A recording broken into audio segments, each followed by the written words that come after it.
Oh, there you are. Recently, Britain's Foreign Secretary William Hague was quoted as to saying, "Those who have nothing to hide have nothing to fear." But recent history shows us that those who have nothing to hide have everything to lose. We talk with qualified individuals who tell us our privacy really isn't that private. Who guards the guardians? What happens when the rules change? What happens when, having accumulated all of this sensitive data, this potentially sensitive data, that they then change the context of which it can be used by secondary legislation that we will never see, and then started using it in a less appropriate way. We've had all of the legislation has been developed over a number of years, much of it quite old, not having the context of how people use their IT now compared to what it was like 10 years ago. The problem about this whole privacy debate is that it's driven by technology. The technology's exploded, and what has happened is that governments are collecting everything because they can. And of course, they will say, we're only doing this to protect you. We're only interested in criminals and terrorists. But actually, history tells us that politicians are often unable to resist the temptation to use this machinery against people that they don't like. The world of the state would like to strip all the citizens naked, whereas the citizens would have difficulty in seeing the state because the state has become opaque. Well, in terms of traditionally speaking on the ground, I find the UK, for a society that's obsessed with health and safety and privacy, in a very particular cultural understanding of privacy, as in don't be nosy, don't ask me too many personal questions. It's the most saturated country in Europe in terms of CCTV, so I find it's invaded every day. According to the BBC, the average citizen in the United Kingdom is caught on CCTV cameras 300 times a day. The borough of the City of London alone has 619 cameras for a population of only 9,000. That makes one camera per every 14 people. The borough of Wandsworth alone has more CCTV cameras than the police departments of Boston, Johannesburg, and Dublin City Council combined. The pervasiveness and the lack of informed consent that is implied with blanket covered CCTVs for me is an invasion of privacy in terms of being able to be in public and to be private in public, to be in a public space and not have somebody staring at you over your shoulder, which is what a CCTV camera does. Our work environment is now dominated by huge multinationals who are playing against each other.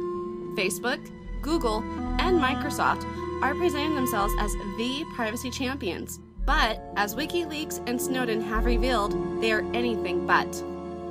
There's an interesting battle going on about who's to get their hands on this data that citizens are creating when they communicate with each other.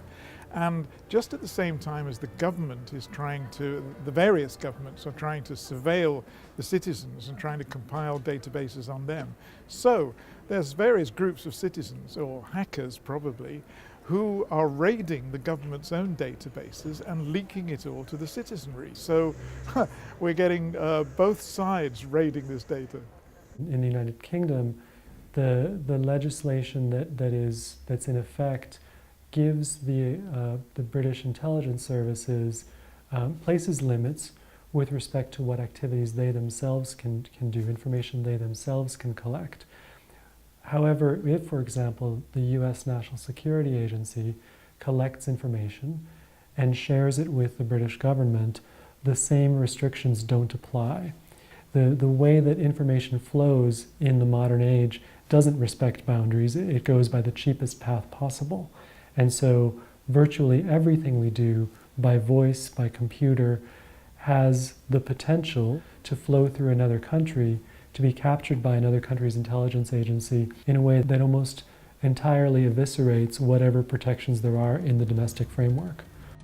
Optic Nerve, the documents provided by Edward Snowden, revealed Britain's surveillance agency, GCHQ, with the aid of the U.S. National Security Agency, intercepted and stored webcam images of millions of internet users not suspected of any wrongdoing.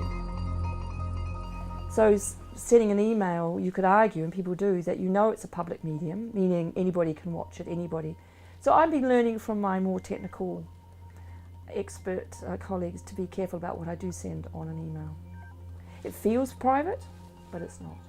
At the moment, the laws about this kind of thing are based in an age before any of it was invented, before optic fibre cables were invented, before Skype text messages were invented.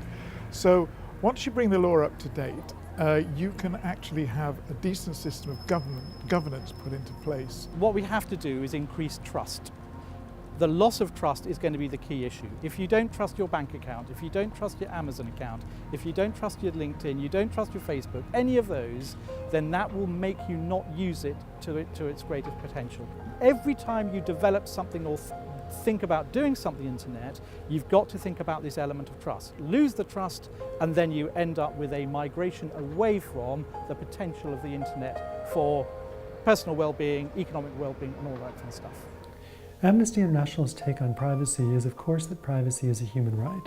As we grow up, we all try on different identities, different political opinions, different ways of thinking. If we're watched, if we're under vigilance all the time, we just act differently.